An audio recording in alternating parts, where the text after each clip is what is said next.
millions of Israelis in bomb shelters right now.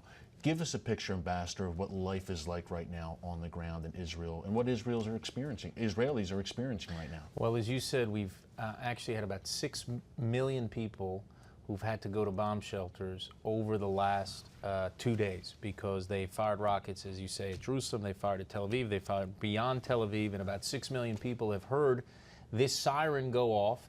And depending on where you live, you have between 15 seconds, maybe a minute and a half, minute and 45 seconds to get to shelter. And if people want to understand exactly what people in Israel are experiencing right now, then they can actually do it themselves. All they have to do is download an app. It's called Israel Red Alert.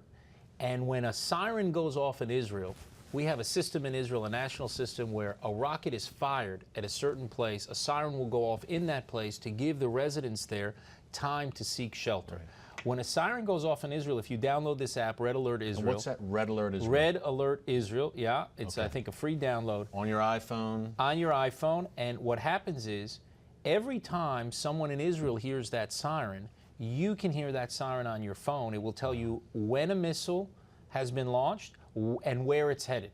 Wow. So that you can get a sense of what the Israeli public is experiencing. And Eric, the best way that I could describe it to you is we've got about 3/4 of our population that had to go into bomb shelters. So to put that in American terms, and you're talking about over 200 million Americans who'd have to go in bomb shelters. Now, what do you think the American people would want their government to do, the American military to do, if they were faced with rocket attacks from a neighboring territory where 200 million people are rushing into a bomb shelter? That's where the people of Israel are.